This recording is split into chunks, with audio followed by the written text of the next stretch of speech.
pazar öğleden sonra sevgili üstadımız gazeteci ve yazar Aydın Dere ile Kürt İttifakı perspektifini ve Joe Biden'ı konuşacağız. Her şeyden önce bir 10 dakika bir gecikmemiz oldu. Beni bağışlayınız. Benden kaynaklanan bir sorun. Pazar günü biraz tembellik etmişim. Hepinizden af diliyorum. Sevgili Kürtler, yepyeni bir süreçte karşı karşıyayız ve bu yeni süreci okuyabilmek, akledebilmek için de bizim güzel Kürtlerin, aydınlarımızın fikir ve görüşlerine ihtiyacımız var. Bunlardan bir tanesi dünyayı çok iyi bilen, dünyayı tanıyan, dünya diplomasisini tanıyan ve bizden birisi ve bizim içimizden bir akıl ve gözle kendimize bakacağız. Üstadım, Sayın Aydın Dere, hoş geldiniz. Merhaba, övgüler için çok teşekkür ediyorum ama hakikaten acaba o formatta birim miyim tartışılır. Değil tabii ki. Naçizane kendimizce dünyayı gezdik, gördük. Son 30 yıldır gazetecilik yapıyoruz. Hani dünyada olup bitenleri halkımıza aktarmak gibi naçizane küçük bir sorumluluk. Ama partilerimize, işte ne bileyim şu ya da bu güçlere akıl verebilecek güçte değiliz. Bunu da belirtelim. Farklı fikirlerin harmanlaması, tartışılması kuşkusuz bilgiyi artırır. Bilgi olmadan da hiçbir yere varılmıyor. İnsanlık bilgi üzerinden uygarlıklar yaratıyor. Bilgi üzerinden demokrasi yaratılır. Bilgi üzerinden güzellikler yaratılır. Bilgi olmadan hiçbir yere varılmıyor.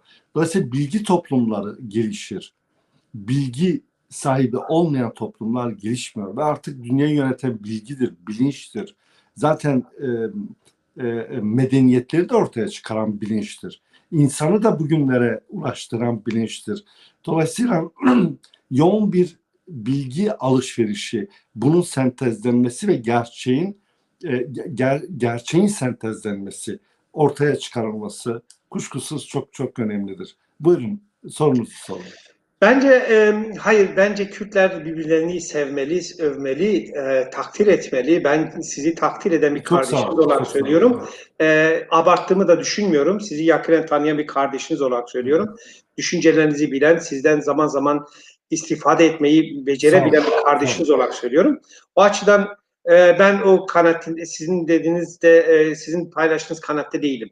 Siz hak ettiniz, sizin hak ettiğiniz övgülerdi bu. Peki üstadım, konumuza gelelim. Şimdi Kuzey Kürdistan, Güney Kürdistan, Rojava vesaire her parçamızın kendisine özgü, kendisine ait özel şartları var. Yani bu uzun süren işgal döneminden dolayı ve Kürtler birbirinden ayrıldılar.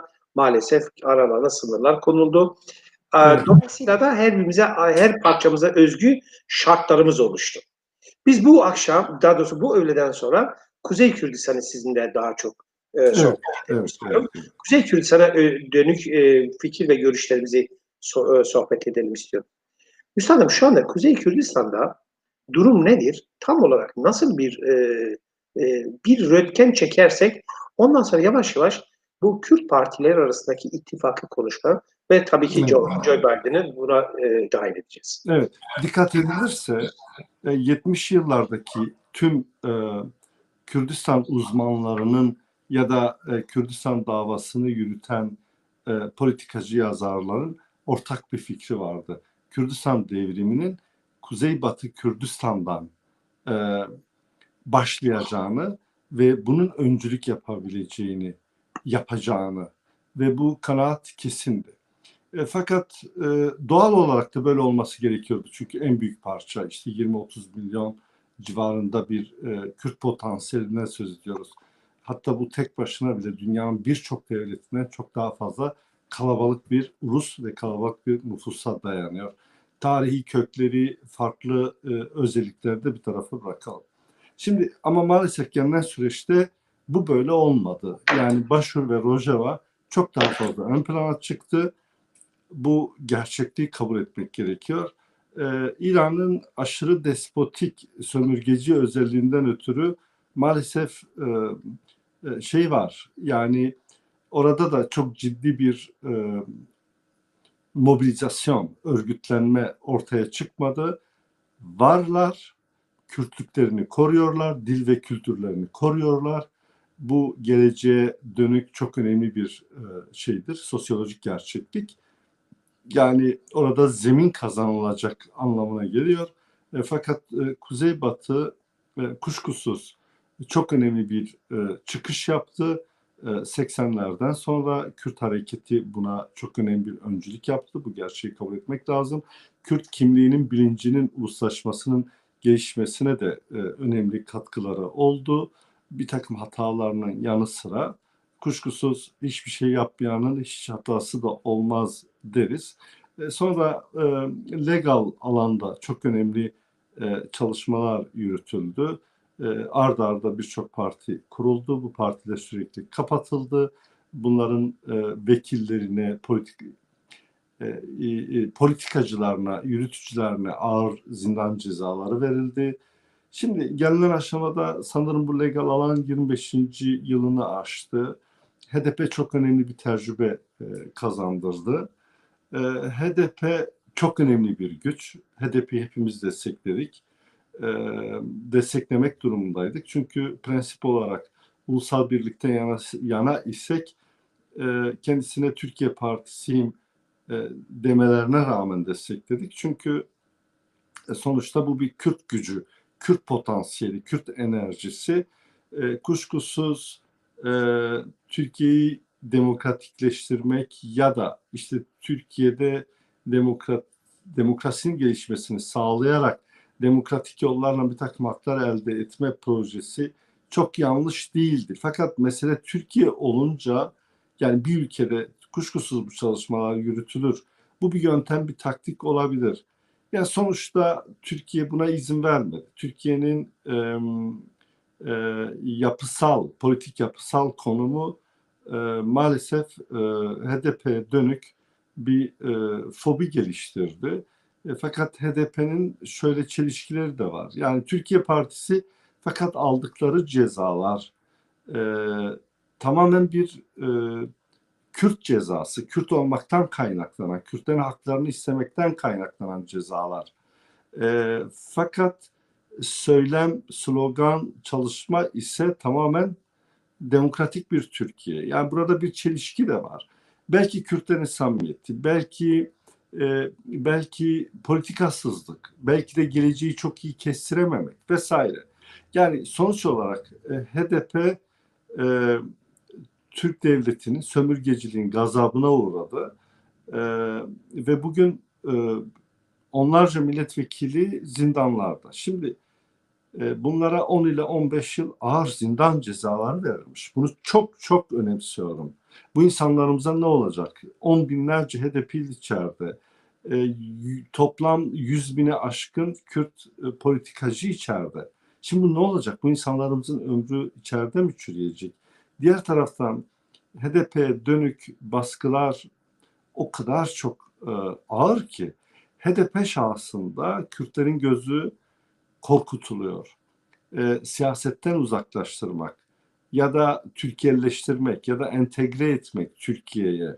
Şimdi bu çok tehlikeli bir durum. Yani ölümleri kanıksatmak Kürtlere ya da işkenceyi doğal bir hale getirmek, kanıksatmak. Yani kimliğimi istersem başıma bunlar gelecek olgusunu çok daha fazla derinleştirerek Kürt'e kendisinden kaçmak, Türklüğe sığınmak gibi bir kapı aralıyorlar. Bu çok tehlikeli. Kimsenin buna bir hakkı yok.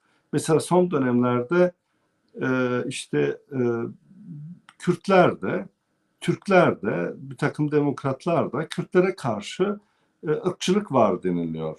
Şimdi burada da çok ciddi bir manipülasyon var. Yani işte daha dün Orta Asya'dan gelmiş. Bu toprakların yerlisi olmayanlar Sümerlerden kalma, kökleri 5-6 bin yıla dayanan halka karşı ırkçılık. Ve bu ırkçılık biraz da onları egolarını okşuyor. Yani çünkü sonuçta ırkçılık egemenlerin bir şeyidir, bir duygusudur. Bir duygudur yani çirkin bir duygudur. Fakat egemenlerindir. Ve burada Türkler oluyor egemen, oluyor beyaz ırk, Kürtler oluyor işte sonradan gelme, köle olarak getirilmiş. Dolayısıyla Kürtlere karşı ırkçılık, yok efendim ırkçı değiliz falan ya da tamam ırkçı olmayacağız tarzında dikkat ederseniz çok ince bir siyaset yürütülüyor. Ve Kürtler de buna alet oluyor. Hop hop siz kimsiniz de Kürt'e karşı ırkçı oluyorsunuz. Irkçı mırkçı bile olamazsınız siz. Ne sen kim? Beyaz ırk, ben oluyorum işte oradan buradan gelme.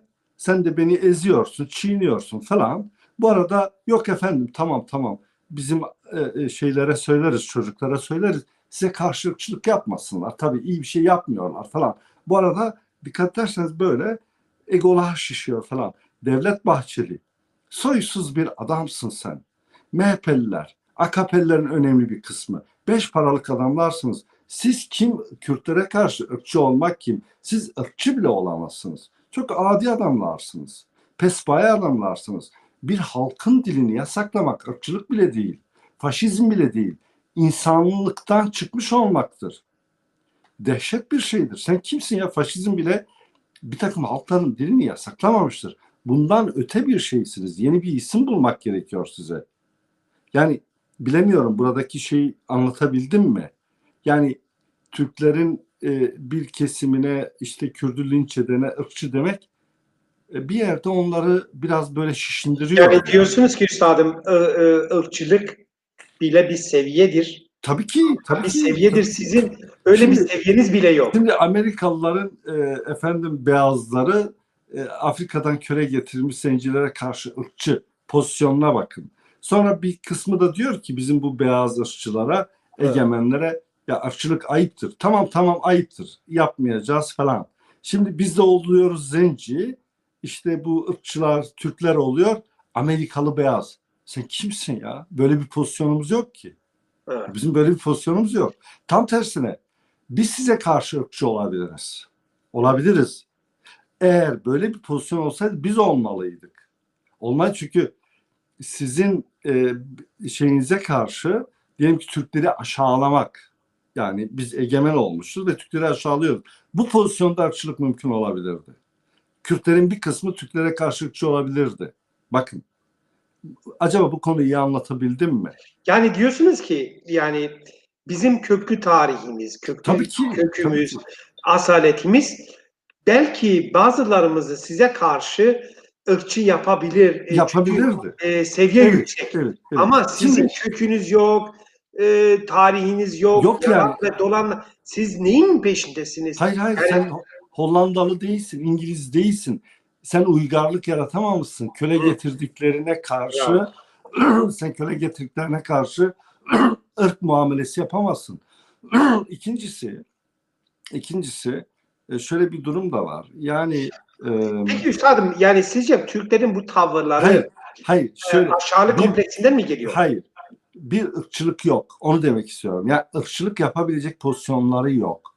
Fakat Kürt fobisi var. Psikolojik bir olay. Korkusu var.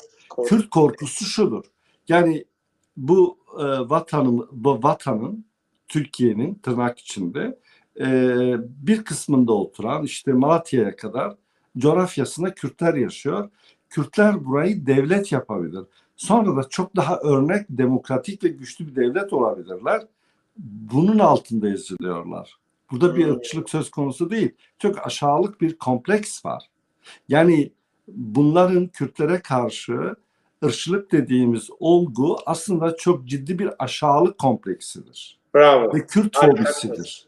Yani böyle toparlamak istiyorum. Aynen öyle. Kürt fobisi, Kürt korkusu ve aşağılık kompleksi. Yani bunların ırkçı olabilecek pozisyonu da yok. Sonra ırkçı diyeceğiz.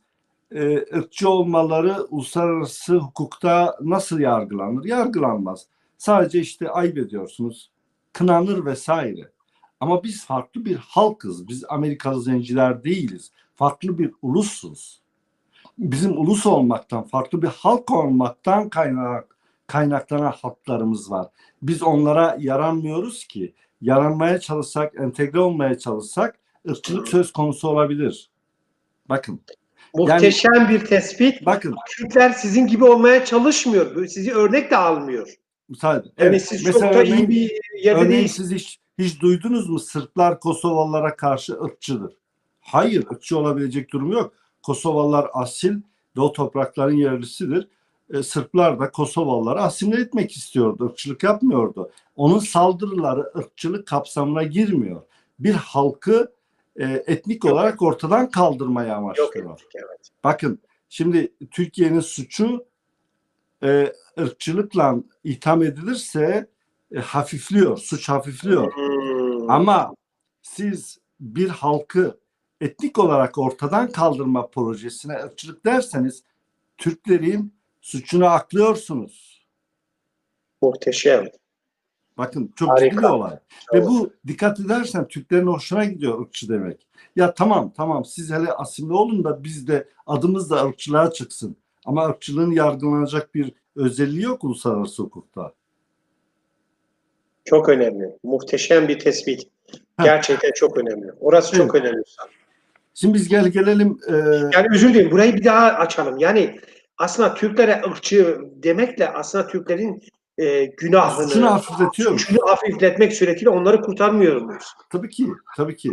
Yani Türklerin, Türk devletinin, Türklerin demeyelim tabii, Türk devletinin Kürtlere dönük politikası bir halkı yok sayarak zamana yaydığı soykırım yöntemleriyle sindirme, korkutma, ölümü içselleştirme, ölümü kanıksatma, mezarlarını parçalama, aşağılama yöntemleriyle aslında zamana yaydıkları bir soykırım politikası vardır. Soykırım politikası uluslararası hukukta en ağır suçlardan biridir. Ama siz bunu salt ırkçılığa indirgerseniz kınamakla yetinilecek bir suç olur. Yani bu açıdan ben şeyi önemsiyorum. Yani olguyu doğru görmek ve doğru analiz etmek. Evet. Keki orada mısın? Keki Ethem.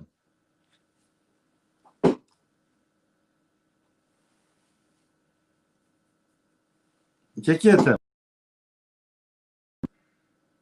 Orada mısın? Ben buradayım üstadım. Siz devam ediniz lütfen. Evet. Şimdi biz gelelim Amerika olgusuna. Yani Biden Amerika'da. Peki üstadım bir dakika oraya gelmeden önce şuraya bir izaha kavuşturalım. Evet. Şimdi burası benim için çok önemli. Sizin gibi bir entelektüeli, bir düşünürümüzü yakalamışken Kürtlerin bu kafa karışıklığını tekrar bir zelal Kürtçesiyle yani beraklaştıralım. Zelalleştirelim. Beraklaştıralım, billurlaştıralım. Evet. Diyorsunuz ki sevgili Kürtler, lütfen Türkleri ırkçı olarak görmeyin çünkü ırkçılık bile bir seviyedir. Onların böyle bir seviyesi bile yoktur. Evet. Türk devletinin tanımlamak için ırkçı, faşist devlet demeyiniz, soykırımcı, asimilasyoncu bir milleti kökten yok etmeye dönük plan proje sahibi bir devlet olarak görün.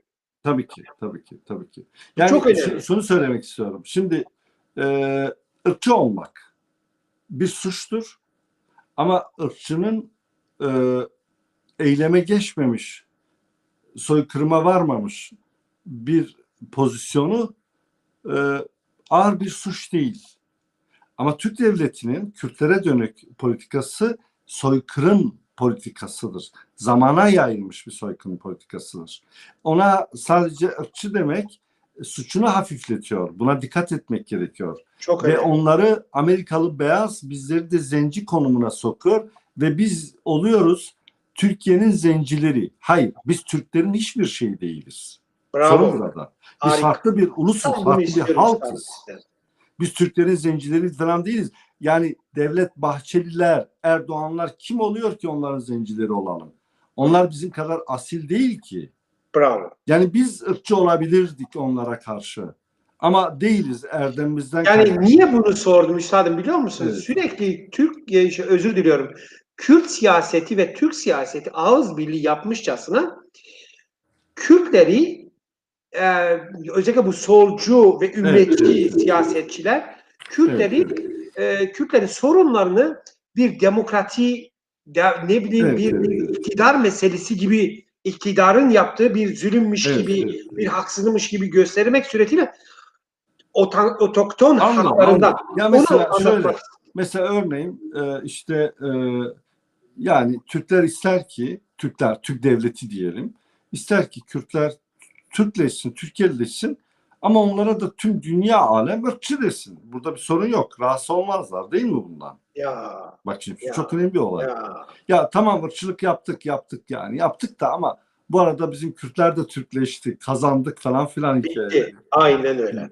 Hayır öyle bir şey yok. Bak şimdi biz e, tabiatın adını doğru koyacağız. Şimdi Kürtler farklı bir ulustur ve Sümerlere dayanır. Asil köklü ve çok önemli kadim değerleri vardır. Buna karşı ırkçı olunmaz. Buna düşman olunur. Ya Buna düşmanlar. Hikaye burada. Şimdi bu düşmanlığın adı ırkçılık olamaz. Bu düşmanlığın adı Kürt düşmanlığıdır. Bir ulusu yok edip tüm değerlerine sahip olma olgusudur. Bu ırkçılığı çok aşan bir suçtur. Ve bunun Birleşmiş Milletler'de yasaları vardır. Bu yasalar bunu yapan bir devleti ağır bir şekilde cezalandırır. Ama ırkçılık olunca Türkiye'nin iç işleri sorunu olur. Pek bir cezai yaptırım gerektirmiyor. Türkler bu ırkçılık olayına razı ve burada biraz da şişiniyorlar. Kendilerini Amerikalı, Avrupalı beyazlar görmeye başlıyorlar. Bu yani kendilerine olamaz. hakim sınıf, üst sınıf, Tabii ki, bizi tabii ki, köle. tabii ki, Aslında bu bilinçaltıyla bize tabii bakıyorlar. ki. Bizansi ama burada bazı Kürtler de buna Ha, önemli olan hizmet burası. ediyor. Yani bu çok Önemli olan yanlıştır. Şey kesinlikle her onurlu Kürt bir kere Türklüğe ait değerlere, Türklerin de kendilerine göre değerleri var. Karşı değiliz. Ona entegre olma çabası çok büyük bir adiliktir. Fakat Türklüğü, Türkiye'yi kendisinden üstün görmek, Kürtlerden üstün görmek aslında çok ciddi bir ırkçılıktır aynı zamanda. Bakın, yani bir Kürdün İranlıları, Arapları, Türkleri Kürtlerden üstün görme duygusu, Türkleşmeye çalışması kendisine dönük büyük bir ırkçılıktır. Ya bravo. Yani bunlar Tam da çok önemli. burası. Yani işte bu zihni işgal ile bu bizim kafamızı bu tür şeylerle zihnimizi işgal etmek Mesela suretiyle köleleştiriyor. örneğin yani adından bile bahsetmek istemiyorum ama örneğin yani atıyorum ya Mehmet Metiner kendi halkına karşı çok zavallı bir ırkçıdır. Evet. Irkçıdır. Kendi halkına bakın şimdi niye? Çünkü bir ırkı diğer bir ırktan üstün görme duygusunu taşıyor. Evet. Ama Türkler de kendi ırkını Kürtlerden üstün görme ırkı yok. Duygusu yok. Korkusu var. Bak vatan elden gidiyor tırnak içinde korkusu var. Ama hiçbir sen bir Türk'le oturup tarihi konuştuğun zaman bir soru sorarsın. Siz hangi uygarlığı yarattınız? Her şey bitiyor. Burada sonuçta Türkleri ve Türk halkını aşağılamıyoruz. Ama kendisini üstün görebilecek bir konumu yok. Haddini bilmeli. Yani Haddini üstün bilmeli. görebilecek bir konumu yok. Mesela Amerikalılar zencilere karşı biz şöyle devletler kurduk, uygarlıklar yarattık, teknoloji yarattık, demokrasi yarattık, hukuk devleti yarattık. Sizi getirdik, burada çalıştırdık. Örneğin bu bir düşünce ve duygudur. Irkçılığa yol açar. Kendisini ondan üstün görür. Ama yani Türk devletinin ne demokratik bir devlet geleneği olmuştur, ne bir uygarlık yaratmıştır, ne de dünya örnek olabilecek bir devlet modeli yaratmıştır. Peki nasıl oluyor da sen bana karşı üstünlük taşıyabilirsin? Üstünlük taşıyamazsın ki. Bir de daha dün geldin, Orta Asya'dan geldiğinde Malazgirt'te sizi karşıladık, Anadolu'ya kapıları açtık, Kürdistan'dan geçtiniz falan yani. Sonra zorla Müslümanlığı kabul etmişsiniz. Bir dinin yaratılmasına bile öncülük yapmamışsınız. Hep başkasına ait değerlerle. Dolayısıyla haddini bileceksin, saygılı olacaksın. Hepsi bu kadar. Bravo. Harikasınız. Yani mest oldum. Çok muhteşem tespitler demiş Sayın Sediyani. Size selamlarını söylüyor. Sağ ol, Yani ben de sana hakikaten seviyorum. ben de böyle bu tespitler karşısında cidden kendimi çok Sağ iyi ol, sağ ol. hissettim. Yani müthiş bir Şimdi yüksek başka dozda bir konulara geçelim. ağrı Aslında bu kesici almış gibi evet, oldum. evet. Bu Peki son üstad, dönemlerde ırkçılık şimdi noktasını bir şey getirdik, bir çok güzel açıklık oldu. getirdik. Evet. Harika oldu. Peki üstadım bir gelelim. Şimdi Joe Biden Hazretleri Joe Biden, evet. Ha. Joe Biden Hazretleri New York Times gazetesine bir demeç veriyor, daha Evet, doğrusu bir röportaj veriyor. Ve bu röportajdan bir röntgen çekiyor. Rojava Kürtleri için, Rojava Kürdistanı için Türk devletinin benden en son bekleyeceği şey onlar hakkında taviz vermek olacaktır diyor bu bir. İki, TC için yani ve TC başkanları için diyor ki evet. onları diktatörlükle suçluyor, Evet, evet, evet. Şimdi ben otokratla Biden'ın suçluyor. görüşlerini biliyorum. Yani Bak, şunu sorun demeye evet. çalışıyorum. Evet. Sizce Joe Biden'la beraber e, yani daha doğrusu şöyle, sorum şu. Joe Biden da Kürdistan'ın parçalarını birbirinden ayırıyor mu? Her bir parçaya farklı bir model, çözüm Evet. modeli mi Tamam, öneriyor? tamam. Ve ne olacak? Yani Evet. bu özellikle Kuzey Kürdistan'la ilgili ne öneriyor, ne görüyorsun? Ben bu soruyu çok önemli görüyorum. Fakat şöyle bir şey vardır. Yani e, efendim e, şimdi buradan aşağı yukarı 30 yıl önce Saddam'ı devirmek ve bir Kürt savcısına yargılatmak, hakimine yargılatmak ve ona ölüm cezası verdirmek, sonra da orada bir Kürdistan Federasyonu ortaya çıkarmak kimin aklından geçebilirdi? Asla düşünmeyecek bir şeydi. Fakat Amerika bunu gerçekleştirdi. Gerçekleştirirken Kürtler buna hazırdı. Yani ev ödevlerini yapmak gerekiyor. Çünkü sen dünyada ve bölgede belirleyici güç değilsin. Bu gerçekliğimizi kabul edelim. Sen önemli bir halksın, önemli bir ulussun.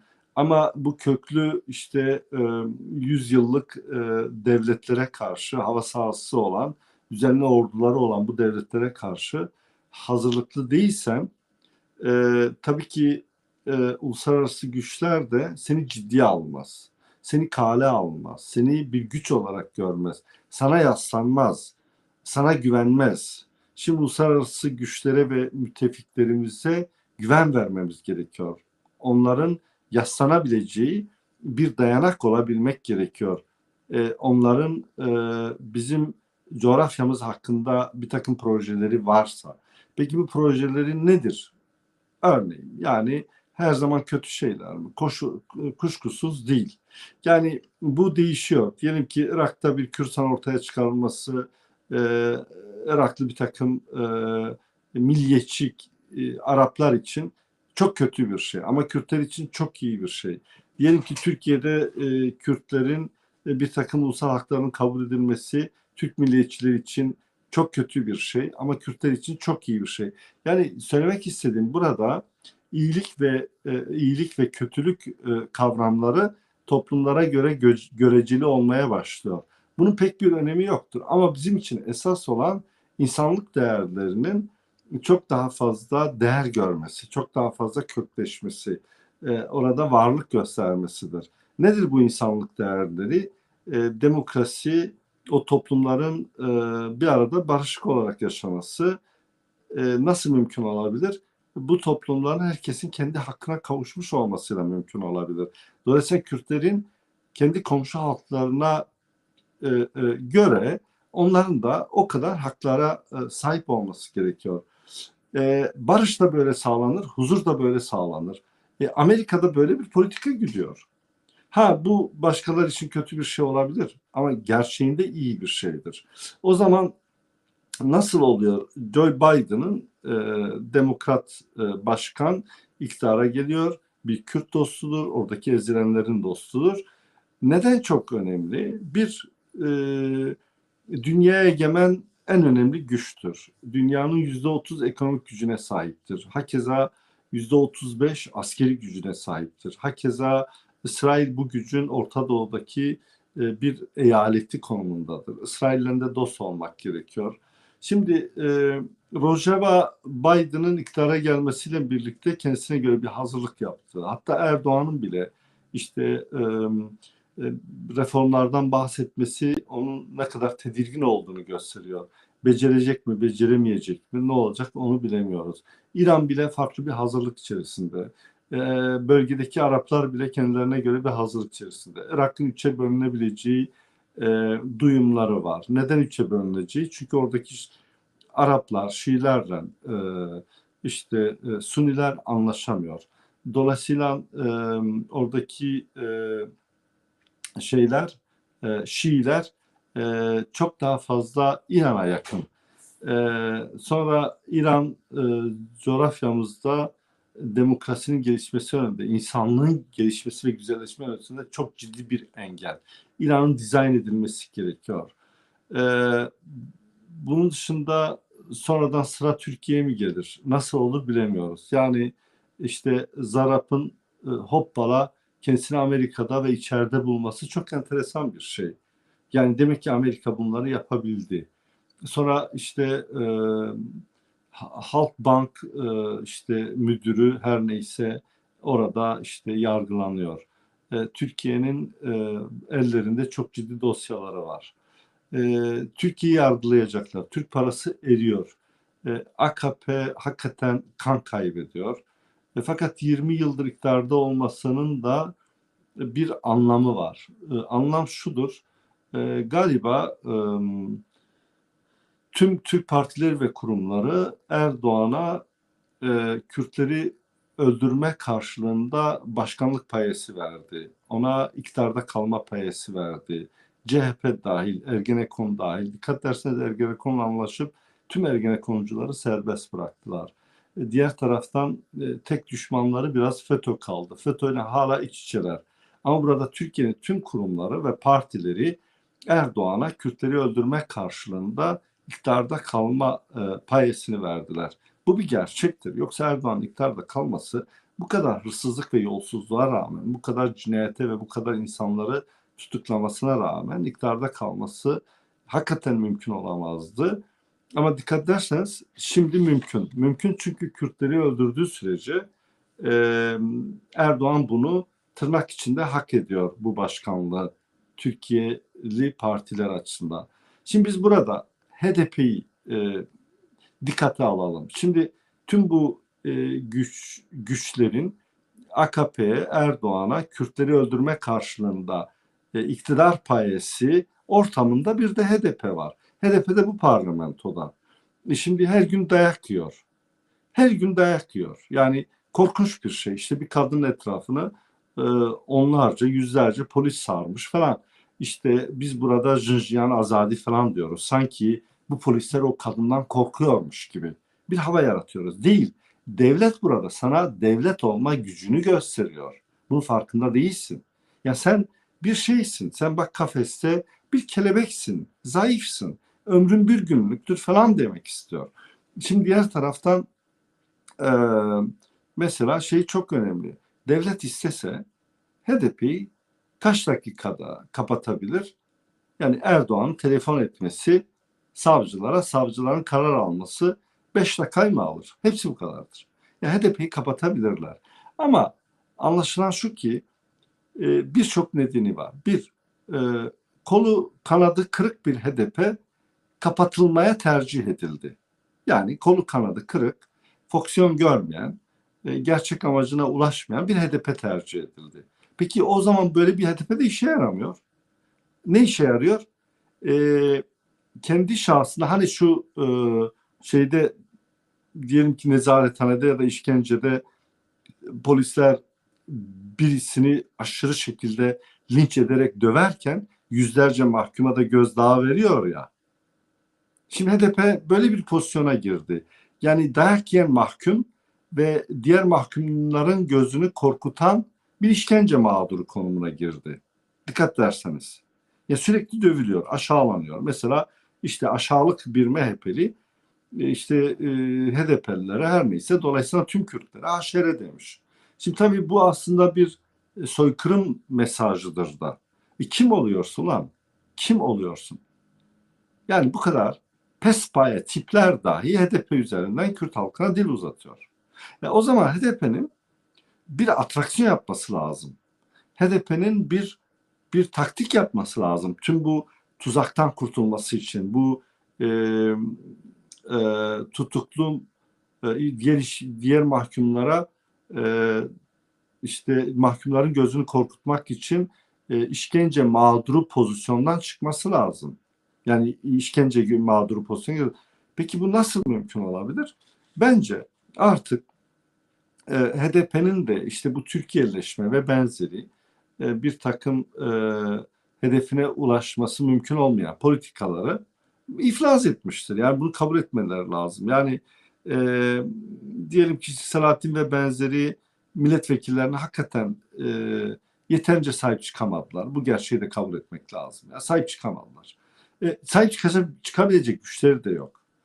Halktan da destek azaldı. Devlet terörü çok katmerli bir hale geldi. Peki nasıl caydırıcı olabileceksin? Şimdi burada bir iftira yapıyor muyum HDP'ye? Hayır. Sonuçta HDP'ye ben de destek verdim. Dolayısıyla niye destek verdik? Çünkü bir Kürt gücü. Peki şimdi amaçlarına ulaşamadıysa ne olacak? O zaman yeni bir e, soluk almaya ihtiyaç duyuyor. Dolayısıyla şöyle bir şey olsaydı naçizane bir öneri, yani tüm buna karşı işte Biden'ın da iktidara gelmesiyle birlikte Kürtlerin kendi adıyla, kendi rengiyle çok ulaşılması mümkün olmayan hedeflerden çok daha mantıklı. Kürt dilinin kabul edilmesi, ana dilde eğitim hakkı, işte Kürt kültürünün kendi dili ve rengiyle yaşam bulması gibi taleplerle ortak ulusal talepler etrafında tüm Kürt partileri ve kurumlarının bir araya gelerek çok ciddi gerçek bir kongre yaparak uluslararası düzeyde de Kürtleri temsil eden bir parti olarak ortaya çıkması. Bu örneğin şöyle olabilir, adı Kürt İttifak Partisi ya da Kürt İttifağı gibisinden tüm Kürtleri, ama öyle bir şey yaratıyoruz ki Kürdistan bölgesinde Kuzeybatı Kürtlerinde başka bir Türk partisine oy vermenin bir ırkçılık, oy vermenin çok alçak bir şey olduğunu, kendi soykırımına imza atmak gibi bir şey olduğu kültürünü, bilincini geliştireceğiz. Ve herkes bu Kürt ittifakına oy verecek. Bu Kürt ittifakı kuşkusuz seçimlere de katılacak. Devlet izin veriyorsa, vermiyorsa da Türk partilerini Kürdistan'dan kovmak, onların Kürdistan'da hayat bulamayacağı şekilde hareket etmek. Şimdi neden bu çok önemli? Uluslararası güçler burada sana güvenebilir. Ama sen bir Türkiye partisiyim, Türkiye'leşiyorum dersen uluslararası güçlerin sana güvenmesi, sana yaslanması, seni muhatap alması söz konusu olamaz. Ve nitekim HDP uluslararası düzeyde destek görmüyor. Destek görseydi tutuklu vekillere ve başkanlarına karşı özel bir takım girişimler olabilirdi. Çünkü HDP Türkiye'leşiyoruz diyor. Bir Türkiye partisi ve Türkiye'ci bir parti imajını yarattı. O zaman bir Alman ya da işte Fransızlar, Amerikalılar neden Türkiye'nin fesatları olsunlar? Ama sen kendine ben bir halkım, bir halk olmaktan şu kaynaklanan şu haklarım vardır. Türkiye bunları gasp etmiştir, vermiyor dediğin zaman uluslararası hukuka uygun düşersin. Uluslararası hukuka uygun haklarını arayabilirsin. Uluslararası düzeyde sana destek artar. Bir de senin bu yarattığın, yani kendi adınla yaşama, kendi adınla partileşme, kendi adınla var olma, kendi adınla birlik sağlama konseptin halk tarafından çok büyük bir destek ve moral görür. Şimdi burada bir yanlış var mı? Çok doğru. Yani diyorsunuz ki HDP'yi de kurtaracak. HDP'yi bu sefaletten kurtaracak. Şimdi HDP bir sefalet içerisinde mi? Bazıları bana ya sen ne diyorsun diyebilir mi? Sen ne diyorsun? Bu sefaleti kabul mü ediyorsun? Efendim? Bu aşağılanmayı kabul mü ediyorsun? Bu her gün dayak yemeyi kabul mü ediyorsun? Hoşuna mı gidiyor? Senin şahsında, senin bu dayak yemelerinin, aşağılanmaların şahsında Kürt halkı aşağılanıyor. Onun gözü korkutuluyor. Tabii. O senin şahsında Kürt ulusu ortadan kaldırılmak isteniyor. Ahmedi Hanilerin anıtları bile ortadan kaldırıldı. İşte bir sürü Kürt şehidinin mezarları, yüzlerce mezarı parçalandı. Siz buna cevap olabiliyor musunuz? Buna karşı gelebiliyor musunuz? Buna itiraz edebiliyor musunuz? Yok. O zaman bir Kürt ittifakı projesine de eyvallah de. Doğrudur de. Çünkü senin doğruların tırnak içinde doğruların yanlış çıktı. Tutmuyor. Destek verdik. Bakın destek verdik. Çoğul olmanızın hatırına destek verdik. Ama tutmuyor. Tutuyorsa söyleyin. Biz özür dileyelim. Yanlış söylediğimizi söyleyelim. 5 kişi çıksın desin. Kardeşim yani Aydındere sen yanlış söylüyorsun. Doğru değildir. Bak HDP iktidara yürüyor diye desinler. Bakın HDP Türkiye'nin çok önemli partisi desinler. Olabilirdi tabii ki. Ama Türk sistemi, Türk'ün o Kürt fobisi ve Kürtleri ortadan kaldırma projeleri HDP'nin güçlenmesine imkan tanımıyor. Yani birilerine iftira mı yapıyoruz biz burada? Kesinlikle hayır. Yani Evet. siz bir çözüm öneriyorsunuz. Evet. Bu sefaletimize, bu perişanlığımıza, Kuzey Kürdistan'daki bu Evet, sefalet evet. Şimdi burada neden? Bakın, çözüm evet. öneriyorsunuz. Evet. Şimdi Biden'ın işte iktidara Tam da gelmesiyle zamanı diyorsunuz. evet, şimdi Rojava'da kendilerine göre işte bir takım hazırlıklar var. Birlik çalışmalar. Muhteşem bu. Biz Rojava'da, Başvuru'da katiyen orada kurtarılmış topraklara sahip çıkacağız. Ben orada kargaşanın çıkmasına şiddetten karşıyım. Kimsenin Bravo. hiçbir hakkı yok. Süleymaniye'de de olay çıkarmaya hakkı yok. İnsanların protesto hakları vardır. Bu ayrı bir olay. Silah kullanılmayacaktır, şiddet kullanılmayacaktır. Bravo. Benim ülkem ayaklar altına alınmayacaktır. Ben buna karşıyım birey olarak. Bravo. Fikirlerim böyle. Ben halkımızın Beraber. çıkarlarını böyle. Ben Kamışlı'da da olay çıkarılmasına karşıyım. Ben Kobani'de de olay çıkarılmasına karşıyım. Kürtlerin bir takım değerleri için bile daima uzlaşmaktan yanayım. Kürtler arası daima bir uzlaşma politikası ama dışarıya karşı ise hakikaten gerektiğinde bir kavga politikası. Ama ulus olarak haklarımızı savunma temelinde. Ama Kürtler arası daima bir uzlaşma. Hiç kimsenin Kürtler Harika. arası bir kargaşayı savunmaya hakkı olamaz. Harika. Yani kurt puslu havayı sever, bekler. Dolayısıyla Kürtlerin kapışmasını isteyenler sömürgecilerdir. Kürtler olamaz. Çok Olamaz yani. Çok doğru. Ya olamaz. Ben Kürt hareketinin işte Kandil'deki varlığı falan tamamen meşrudur. Burada kimsenin buna itirazı olamaz. Kürt hareketi zayıf da düşmüş olabilir. Kimse buna sevinemez. Bunlar çok utanç verici şeylerdir. Yeniden toparlanmasını dileriz. Bunlar ayrı şeyler. Ama bizim konumuz bu silahlı güçlerin ne yapması gerektiği konusunda akıl vermek bizi aşan bir şey. Bizi aşan bir şey. Bu benim alanım değil, benim sorunum değil. Ama ben uluslararası bir perspektiften baktığımda Kuzeyli Kürtlerin Amerika nezdinde ciddi alınması, Avrupa nezdinde ciddi alınması, kendi adı, kimliği ve kendi rengiyle hareket etmesi ve ittifak kurmasıdır. Bir Kürt bloğunun kendi adıyla hareket etmesi ve ulusal arz ve taleplerini ortaklaştırarak orada ifade etmektir.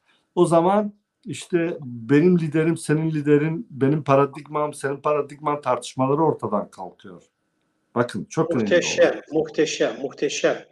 Ha, Yani şimdi, bu da aslında sizin bu görüşü, bu fikriniz, daha doğrusu sizin bu öneriniz, biz Kürtlerin şu anda muhtaç olduğumuz özgüveni bize verecektir. Evet, Bir ölü toprağı üzerimizden atmamıza sebep kesinlikle olacaktır. ve Müthiş bir bir ivme sonuç kazanacak. Evet. Dolayısıyla bu HDP'nin de çünkü HDP sonuçta Kürtlerin emeğidir, gücüdür, kanıdır, değerleridir. Bunun harcanmamasını isteyeceğiz. bunun bir kazanıma, bir edinime dönüşmesini isteyeceğiz. Bu nasıl mümkün olabilir? Bu bir Kürt ittifakıyla mümkün olabilir. Kürtlere yeniden güven vererek, yeni bir tarihi sayfa açarak, Amerika'nın bölgedeki projelerine, Avrupa'nın Türkiye yaklaşımına, Kürtlerin yaklaşımına bir cevap verebilmek ve aynı zamanda uluslararası hukukun da e, e, bir takım şeylerine, prensiplerine denk düşmek. Yani bir halkı savunabilirsin uluslararası hukuka göre. Ama sen bir ülkenin iç işlerine karışamazsın. Kürtler Türkiye'nin iç işleri sorunu olmaktan kendilerini çıkarıp bir halkın kendi haklarını savunan bir davaya sahip olması ve bunu bir Kürt ittifakı şahsında oluşturması, ete kemiğe büründürmesi. Bunu çok önemsiyorum. Ve bunun dünyada bir takım örneklerini de gördük. Dolayısıyla bu Kürt güçlerinin bir sinerjiye dönüşmesini sağlamak. Yani Kürdistan'dan Türk partilerine hiçbir oyun çıkmayacağını sağlayabilecek bir şeye gitmek gerekiyor. Bir konsept yaratmak gerekiyor. Evet Kiki. Orada mısın? Sesin gitti ama. Yok, sesim burada. Sesim Evet, burada. Ben evet. sizin sesiniz yankılanmasın diye ben mikrofonu Tamam, zaman zaman tamam, kapatıyorum. tamam. Evet, evet. Harika tespitler. Evet. Tam bize yani Kuzey Kürdistan'da bizim yeniden dirilmemizin, ruhumuzun tekrar inkiyada Evet, evet. ulaşması için bu önerinizi çok muhterem, Sağ olun, çok sağ olun. müthiş görüyorum. Yani HDP yani şunu yapmalı diyorsunuz. Evet. Bütün Yani diğer Kürdi partilerle bakın, bir araya evet, gelip evet. Ve ulusal temelde. bunu yaptıktan sonra o ulusal bir güç olarak, blok olarak ortaya çıktıktan sonra bir Türkler nezdinde çok daha fazla değer göreceksin. Komşu ülkeler, halklar nezdinde çok daha fazla değer göreceksin. Çünkü kendi adın ve kimliğinle varsın. Bir de uluslararası güçler nezdinde değer göreceksin. Ve bir de senin muhatap alınma değerin ortaya çıkıyor. Bakın, eğer sen Türkiye'nin bir içişleri sorunu olarak kalırsan, sıradan bir partisi olarak kalırsan, CHP varken seni niye muhatap alsınlar? Çünkü sen bir Türkiye partisin. Ve AKP varken seni niye muhatap alsınlar? Mesele burada. Sonra Türkiye demokratikleşecek. Peki Türkiye diyelim ki hiç demokratikleşmedi.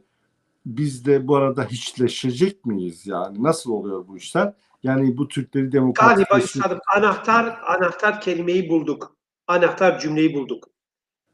Ey Evet. Kürtler, ey HDP, sen kendini sürekli Türkiye'nin bir politikası, bir partisi görürsen, uluslararası güçler Türkiye'deki bir meseleyi çözmek için niye seninle muhatap olsun ki? Hayır, ihtiyaç duymaz. Değil mi? Hakikaten ihtiyaç duymaz. Yani Anahtar cümle bu. siz diyelim ki siz bir şeysiniz, bir devlet başkanısınız. Evet, Afrika'dan ya da şeyden. Siz evet. neden HDP'yi muhatap alasınız ki? Her Ne gün gücü dayak var? yiyen bir partiyi. Siz Yani, en çok şöyle yaparsınız. Size mesele ulaştırıldığında, mikrofon uzatıldığında ya HDP'nin başına gelenleri kınıyorum dersiniz. Bundan ya. öteye gidemezsiniz yani. Ve acırsınız. Anahtar Onu cümleyi bir bulduk. güç olarak görmezsiniz. Ya bu dünyada dayak yiyeni kimse müttefik olarak kabul etmez. Bak Harikasınız. PYD, YPG neden muhatap kabul edildi? Harika. Dayak yiyen değil, dayak atan olduğu içindir. Bravo. Harikasınız. Bakın, Muhteşemsiniz. Yani bu dayak yiyenler cümleler muhatap hayat alınmıyor. verici cümleler. Bakın yani acınacak insanları kimse çok muhatap almaz yani. Şöyle Bravo. yan gözle bakarlar, acırlar falan yani. Güçlü olmak gerekiyor ve Kürt ittifakı, Kürt gücü, Kürtlerin acınacak bir güç değil. Kürtlerin ciddi alınacak, muhatap alınacak bir gücü olarak kabul görür. Evet. Bakın bu çok önemli bir olay. Yani, Şimdi onun dışında yani başka bilemiyorum yani. Peki sizce bu potansiyel var mıdır? HDP bunu yapabilir mi? Bu kabiliyete, bu iradeye sahip midir? Yoksa bunu manipüle etmek için, daha doğrusu HDP'de halen Kürt'ün ruhu, aklı hakim midir? Hayır. Yani şimdi bakın, ben burada şunu da belirteyim. Diyeceğiz ki ya tamam, HDP bir Kürt ittifakında yer aldı ama işte bir takım Türk arkadaşlar, demokratlar ne olacak falan. Bence HDP'nin de destek sunabileceği, gerçek HDP'de de eskiden yer alan, şimdi hala yer alan, HDP'ye yakın kesimlerden bir Türk partisi ortaya çıksın.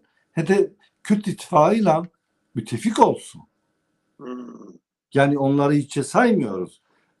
Onlara karşı bir saygısızlığımız da söz konusu değil. Ama öncelik bizde. diyelim ki Ertuğrul Özkök ve Ertuğrul Kürkçü ve Saruhanlı gibi şahsiyetler, yani şahsiyetler diyorum ben, yanlış anlaşılmasın, kimseye karşı bir saygısızlığımız söz konusu değil. Ama onlardan da saygı bekliyoruz tabii ki. Şöyle düşünmeliler. Ya şu insanlığın ortak değer olarak kabul ettiği kader tayin hakkı mutlak bağımsızlık ya da devlet hakkı değildir. Bakın, Kürtlerin kendi adına yaşama, kendi adına hareket etme, kendi adına konuşma hakkından söz ediyoruz. Bu hak Kürtlerindir. Biz Türkler olarak, biz de madem ki hani onlar biz de varız diyorlar ya, biz bir Türkiye Partisi olarak işte Kürt ittifakıyla ittifak içindeyiz ve onlarla güç birliği yapıyoruz seçimlerde. Evet. Orada bir sorun yok. Ama sen HDP'nin içerisinde yer alır, sen HDP'yi, bu %95 olan Kürtleri entegre etmek, Türkiye'leştirmek üzere eğilim gösterirsen çok ayıp olur. Kürtçü Bey, çok ayıp olur yani. Saruhanlı müsü, saygıdeğer arkadaşlar, çok ayıp olur.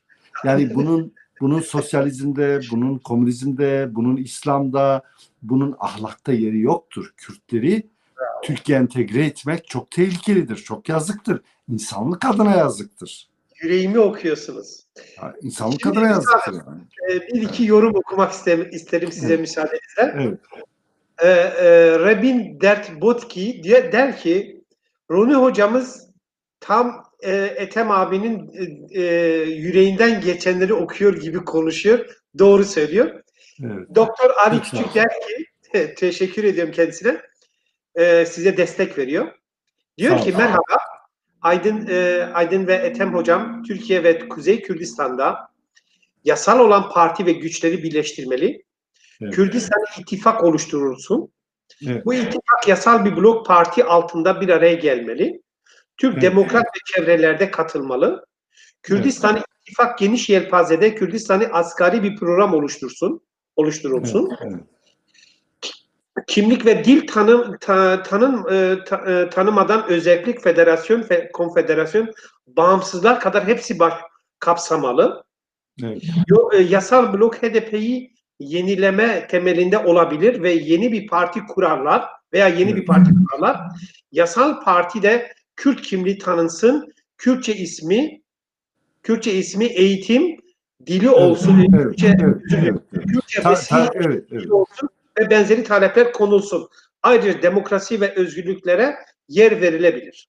Evet. Yani Doktor Ali Küçük hakikaten hocamız engin tecrübelere sahiptir. Çok görüyorum, fikirlerini çok sade, anlaşılır, yazılarından da bunları okuyoruz. Ve Kürsan davasına ömrünü vermiş bir Kürt şahsiyetidir. Evet, buradan kendisine selam ve saygılarımı sunuyorum. Eyvallah. Bir mukabele. Evet. Peki üstadım, sizce Joe Biden nasıl bir değişikliği tetikler?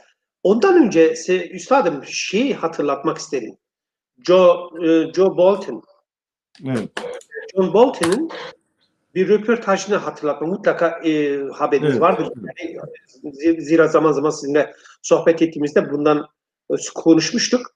Siz söylemiştiniz daha doğrusu. John Bolton derdi ki, Dara Dılbıkhu'yla yapmış olduğu röportajda dedi ki, Kürtler Joe Biden iktidara gelecek ve ondan sonraki dönem için hazırlıklı olmalı. Evet. Evet. Şimdi galiba sizin söyledikleriniz de bu dönemi göğüsleyebilecek, bu dönemi okuyabilecek, bu dönemi yönetebilecek bir proje. Aynen. bahsediyorsunuz. Aynen. Çünkü bu proje, bakın dikkat ederseniz Erdoğan bile Amerika'ya John Biden'ın iktidara gelmesine karşı tedirgin oldu. Dolayısıyla bir hazırlığı var. Hatta Rusya'nın bile, Çin'in bile kendisine göre bir hazırlığı var. Çünkü dünyanın belirleyici gücünden bahsediyoruz. Bu çok doğal bir şeydir. Yani şimdi dolayısıyla Başur'un da kendisine göre sanırım bir takım hazırlıkları var. Umarım geçmiş hatalardan büyük dersler çıkarırlar. Yani işte Rusya ile petrol anlaşmaları vesaire Türkiye çok fazla şey vermeleri, prim vermeleri falan bu çok büyük hataydı. Bence onların da kendilerini gözden geçirmeye ihtiyaçları var Başur'un. Rojava'nın kendisine göre bir takım hataları olabilir ama hakikaten çok iyi bir yoldalar. Ve bu iki parçayı da koruma güdümüzü geliştirmeliyiz. Yani tarih boyunca ilk kez elimize böyle bir hilal gibi Türkiye'nin etrafını saran Akdeniz'den Süleymaniye, İran sınırına kadar elimize topraklar geçmiş ve bunun kıymetini bilmiyoruz. Orada şey diyoruz yani işte bir takım eylemlere bir takım zavallı Kürtler diyorum, herkesi kastetmiyorum, ateş iyidir demeye başladılar. Çok ayıp, çok yazık, çok yazık. Yani bir kere üzüntünü dile getir. Bir kere oradaki hükümetlerin uluslaşmaya ortak ordu vesaire tüm bunları çok iyi gerçekleştirememelerinin acısını, eksikliğini yaşayacağız. Bunu anlatacağız. Ama ülkemizi yakmayacağız yani. Bu dehşet bir şey. Bugün Kamışlı'da bir dükkanın camı kırılsa benim yüreğim yaralanır ya. Hayır buna izin vermeyeceğiz. Buna lüksümüz yok. Biz Almanya, Fransa devleti değiliz. Köklü işte sınırları çok iyi korunan, çok ciddi devlet geleneği olan. Şimdi Fransa'ya ne olabilir? Fransa'nın hepsini yaksan yeniden yeşerir. Çok köklü bir devlet. Ama biz öyle değiliz. Yani biz sırtımızda yumurta küfesi var. Bir de yürüyoruz yani yumurtalar üzerinden yürüyoruz. Çok hassas. Etrafımızda İran, Türkiye gibi devletler var. Bizi bir kaşık suda boğmak istiyorlar. Evet. Yani buna dikkat edeceğiz. Şimdi şöyle bir şey, bu iki parçamızın Amerika'daki yönetimin değişmesiyle kendilerine göre hazırlıkları var. Kuzey'in de böyle bir hazırlığının olması. Bu hazırlığın bir Kürt ittifakıyla mümkün olabileceğini düşünüyorum. Kendi adı ve rengiyle, kendi kimliğiyle, ben Türkiye ile tümüyle bir kavgayı esas alan legal bir partiden söz etmiyorum. Yani çok mantıklı da olmaz. Yani bu HDP projesinin Türkiye'leşme yerine Kürdileşme projesi. Bakın fazla şey yapmıyoruz yani böyle onu doğru yere koymak sadece yetiyor. Ama burada bileşenlerimiz bir takım marjinal Türk partileri yerine bileşenlerimiz Kürt partileri olsun. Efendim Kürt partilerini ciddi almıyoruz, ufaklar, küçükler, bilmem neler falan. Tamam da yani karşı tarafta ufak olunca ona pek sorun çıkarmıyoruz değil mi? Yani pek aşağılamıyoruz ama bu Kürt ufak olunca çok ciddi bir şekilde aşağılıyoruz. Hayır, mesele bu değil. Mesele şudur. Bence HDP ki bunlar tespit edilmiş oldulardır.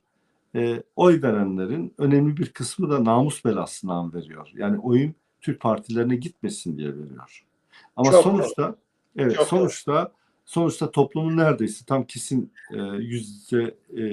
yüzdelemeleri bilmiyorum ama %30, %40 da Türk partilerine gidiyor. Belki de %50'si Türk partilerine gidiyor Kürdistan'dan. Şimdi öyle bir konsept ortaya çıkarmak lazım ki Kürt bölgesinden Türk partilerine gidecek oy olmayacak. Katalan gibi. Öyle bir şey yaratıyor. Katalanlar böyle yaptı. Yani İspanya partileri Katalan'da iş yapamaz. Oy alamaz. Bu konsepti ortaya çıkarmak lazım. Bask bölgesinde İspanyol partiler oy bulamaz. Çok ayıp bir şeydir. Utanç vericidir. Onur kırıcıdır. Mesela hadi Kayımlar zorla geldi. Ağrı Belediye Başkanı bir Kürttür. Orada Türk bayrağıyla yürüyor. Öyle bir konsept yaratacaksın ki yasak. Bunu yapamazsın. Bu çok büyük bir utanç vericidir. Ya, utanç verici yani. Türk partileri Kürdistan'dan belediye başkanı çıkaramayacak. Milletvekili çıkaramayacak. İzin vermiyoruz. Bu kadar Varlığını basit. kabul edeceksin önce. Aynen öyle. Varlığını kabul et. Hayır, ben sana izin vermiyorum. Nasıl izin ver? Şiddetten değil. Ben öyle bir şey yaratıyorum ki öyle bir Ulus millet bilinciyle elbette. evet, biz öyle bir kimlik bilinci ortaya çıkarıyoruz ki öyle onurlu bir kişilik ortaya çıkarıyoruz ki hayır, benim varlığımı kabul etmeyen partilere ben oy vermiyorum. Bu benim en doğal hakkımdır. Evet. Çok doğru. Evet Kiki.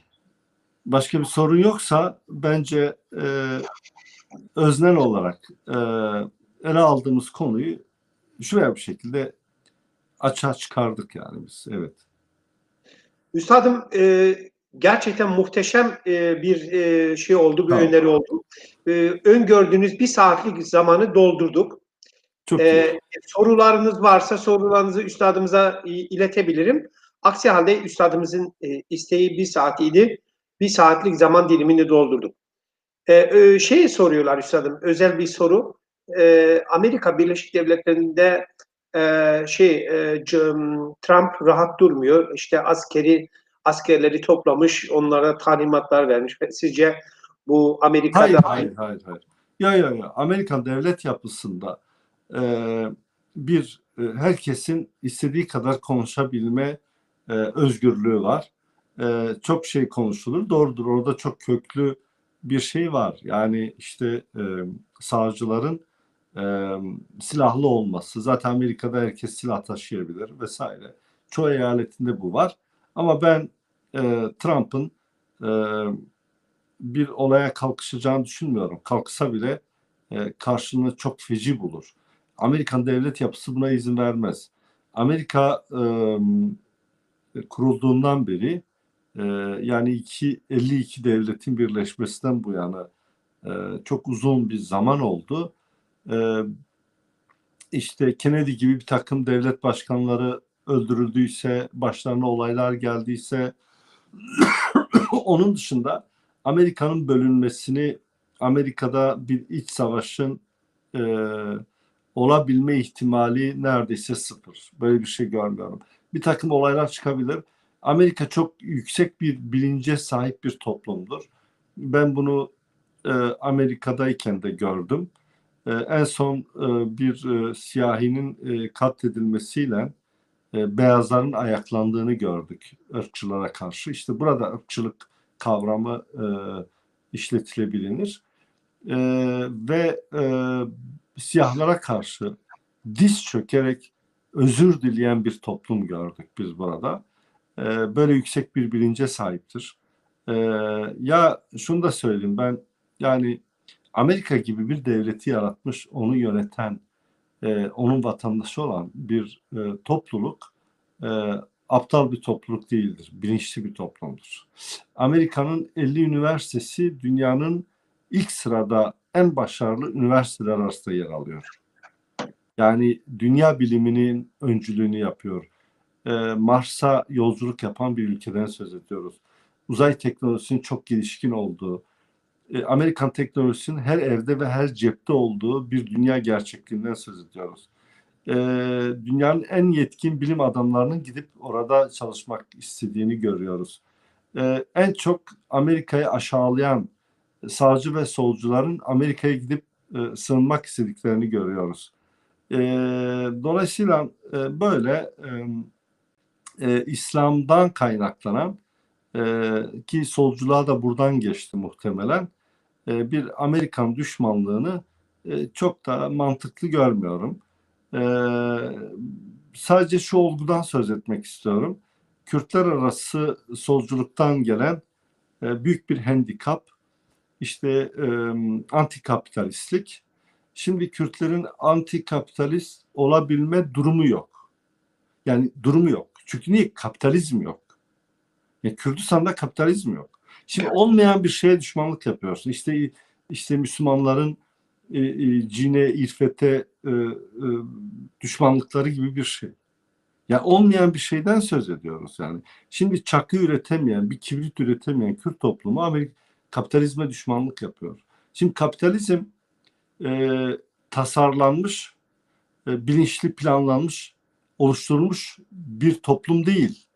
Kapitalizm feodalizmden sonra insan beyninin gelişmesiyle, teknolojinin ve bilimin gelişmesiyle, madenlerin çok daha iyi işlenmesiyle, e, e, yani teknolojik evrimin, gelişimin bir sonucudur. Yani feodalizm nasıl geldiyse bir toplum olarak feodaller karar vermedi ki. Feodalizm feodalleri oluşturuyor. Bakın çok önemli. Sonra dinler çağıdır aynı zamanda. Şimdi kapitalizmi kimse oturup bir masa başı etrafında ortaya çıkarmadı bir plan sonucu. İnsan beyninin gelişmesi sonucu ortaya çıkmıştır. Dolayısıyla feodalizmin aşılması sonucu ortaya çıkmıştır. Şimdi bugün dünyanın her ülkeme kapitalizm gelsin, üretim gelsin, teknoloji gelsin, kapital gelsin diye planlar yaparken gariban, baldırı çıplak Kürt kapitalizm düşmanı. Halbuki kapitalizm düşmanı olacağına bir tuzak. evet yani İdeoloji adına Kürt'ün Kürt'e kafasını bununla meşgul etmek. Kürt'ün evet. kafasını buna meşgul etmek. Aynen. Onu bununla uğraştırmak vesaire. Ha efendim çevre bilinci savunulmalıdır. Ayrı bir olay. Çevre bilinci savunmak için ülkeni yeşillendireceksin, güzelleştireceksin. Onu çok daha yaşanır hale getireceksin. Bunlar savunmalıdır. Bak buna karşı değilim.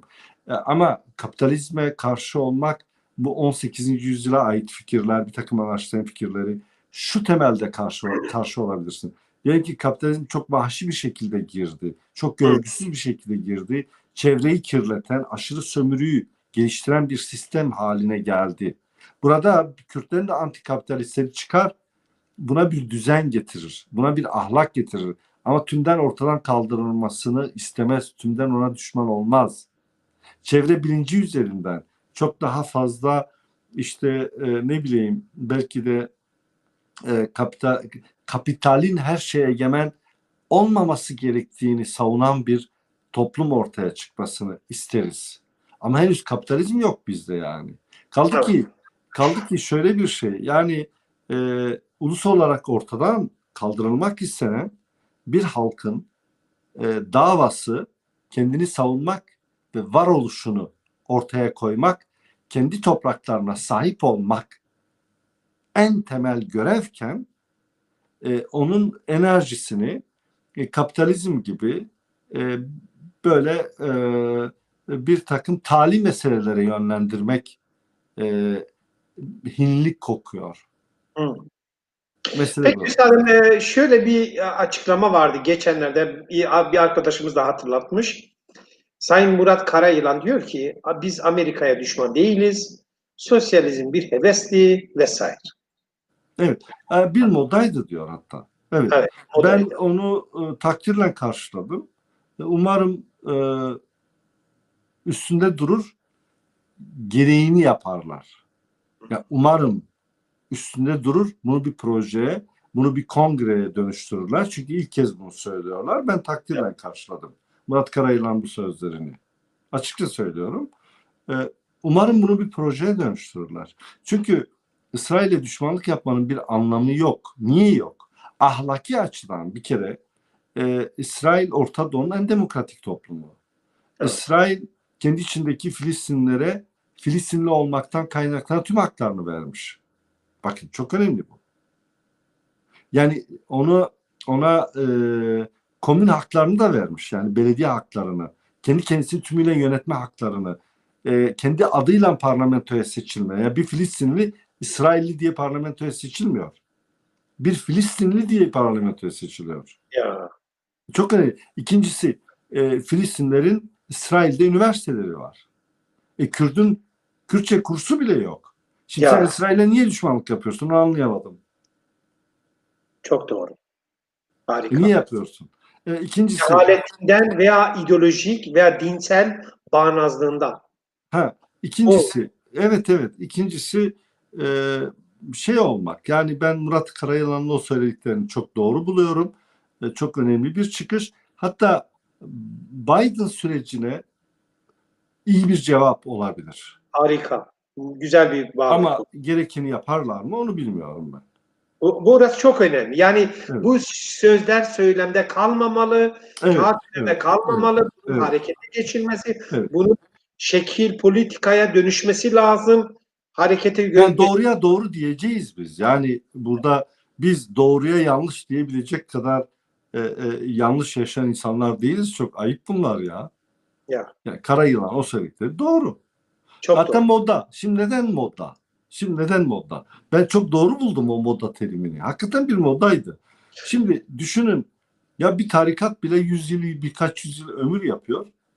Ya bu moda 60 yıl 70 yıl ömür yapamadı ya.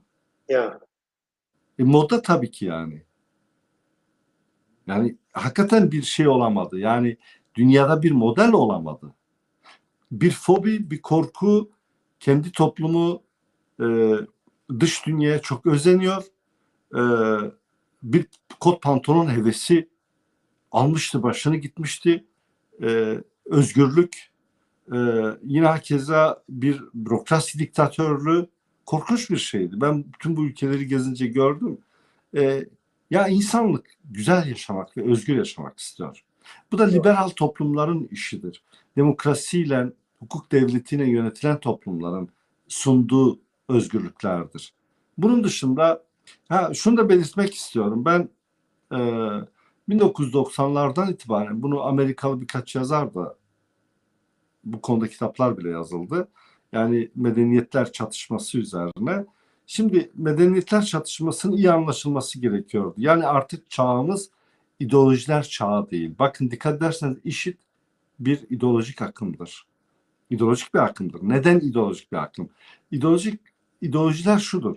Sana yazılı kurallara uygun bir yaşam biçimi dayatıyor. Sosyalizm de böyleydi. Yani komünizm de böyledir. İslam da böyledir. Şimdi e, insanlık bunu kabul edemiyor. Bu disipline gelemiyor. Birilerinin belirlediği kurallara göre yaşamıyor. İnsanların hukukun karşısında eşit olduğu, herkesin eşit olduğu bir toplum istiyor. Tabii ki disiplin olacak ama devlet disiplini. Bu nasıl bir disiplin? İnsanların özgür olacağı ama birbirlerinin haklarına saygılı olabileceği, serbest piyasa ekonomisinin olabileceği, insanların e, yine hakeza e, istediği mesleği yapabileceği, istediği gibi yaşayabileceği bir toplum. Bu ancak liberal toplumla mümkün olabilir. Yani özgürlükçü sistemden söz ediyoruz. E, dünyanın gidişatını belirleyen, dünyayı yöneten e, merkez sağdan söz ediyoruz. Mesela Almanya bir e, liberal bir parti tarafından yönetiliyor. Bakın dikkat edin. Merkez sağdır. Fransa böyledir. Amerika böyledir. Mesela John Biden bir sosyalist, bir komünist adam değil ki. O merkez sağdan aslında yani demokrat bir adamdır. Biz yani işte Kürtlerin kafası, özellikle Türkiye Kürtlerin kafası hep böyle solculukla şey olmuş ya, haşır neşir olmuş. O dünyayı yöneten güçler sosyalistler değil. Bunu anlamak gerekiyor. Yani özgürlük sunanlar da sosyalistler değil. Ben kendim de sosyalistim. Maalesef ya da iyi ki o duygularla yaşıyorum. Bu ayrı bir olay. Bakın, şimdi dünyayı yöneten kimdir? Sosyalistler mi? Değil. Bunu anlamamız lazım bizim. Bilimde en çok diyelim ki yol almış bilim adamları sosyalist falan değil. Ya böyle bir şey yok yani. Bunlar ideolojilerle ilgilenmezler. Yani dünyanın en iyi matematikçileri sosyalist falan değil. Komünist bilmem dinci falan değil yani. Böyle bir şey yok yani. Biz çok fazla ideolojiler manyağı olan bir toplum olmaya başladık. Buradan sıyrılacağız. Kendimiz olacağız. Birey olacağız. Ve bireylerden oluşan bir toplum olacağız. Herkesin kendisi olduğu bir toplum. Ve bunun bir ulusal sinerjiye dönüştüreceğiz. Ortak değerlerimizi savunacağız. Dilimizi, kültürümüzü, toprağımızı savunacağız. Mesele burada. Ama ideolojide birey ortaya çıkmıyor. Mesela IŞİD'de birey ortaya çıkmıyor. Dikkat edersen birbirlerine benzerler. Kadınlar birbirine benzer, erkekler birbirine benzer, çocuklar birbirine benzer. Herkesin birbirine benzediği bir toplum. Siz hatırlıyor musunuz? Mesela bir şey vardı. Rus senfoni orkestrası vardı. Evet. Herkes birbirine benzerdi. Evet. Mesela Kızıl Ordu hep birbirine benzer falan yani. Evet. Bu birbirine benzeyen toplumlar ideolojik toplumlardır. Bunlar çok tehlikelidir. Ben asıl bir de tabii e, devlet olgusu bence konu biraz uzadı. Devlet olgusu çok önemlidir. Yani devlet bir yerde mesela şeydir toplumu yöneten, sevk ve idare eden ama halk dilinde baba deniliyor ya devlet baba. Aslında bu yanlış değildir. Bakın bu doğrudur. Ama Kürtlerin de babası olmalıdır. Kürtler Türklerin, Arapların, Farsların babasını kendi babası yapmamalı. Bu babası öldürülmüş bir yavrunun baba arayışına benziyor.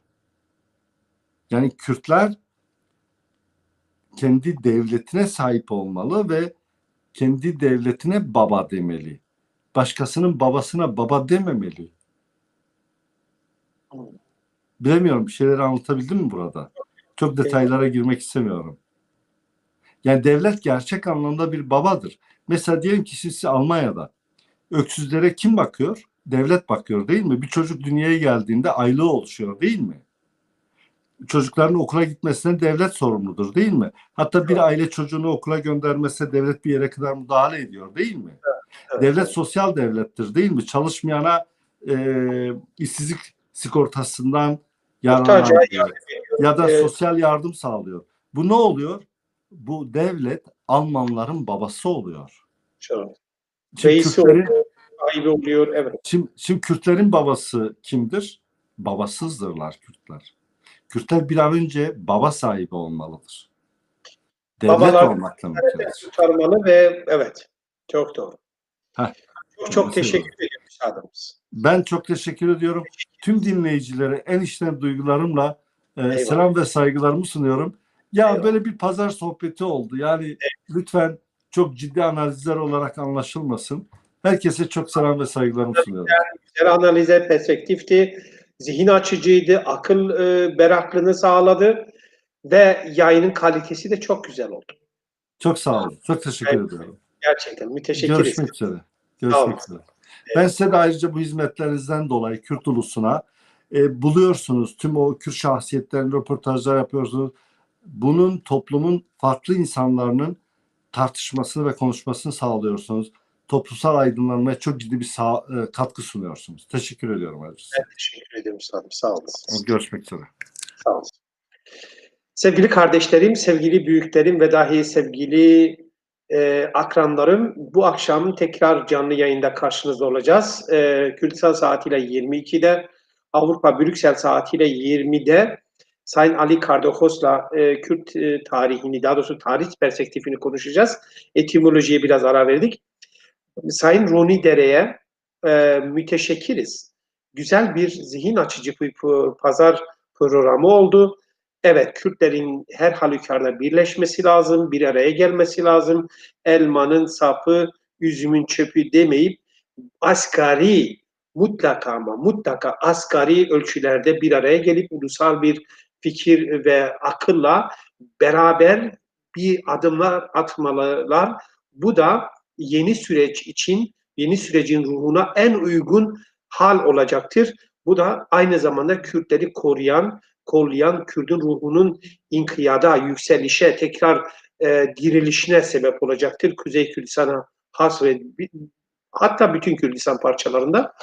Ben de Sayın Roni Dere'nin bu görüşünü destekliyorum, kabul ediyorum. İzzetimizin ve şerefimizin tekrar kurtulmasına vesile olacaktır. Ez gelek spasiya we dikim ew here bijîn ji bo beşterbûn û piştevaniya we tev bimîne bi xêr û xweşî de bijî Kurdî Kurdistan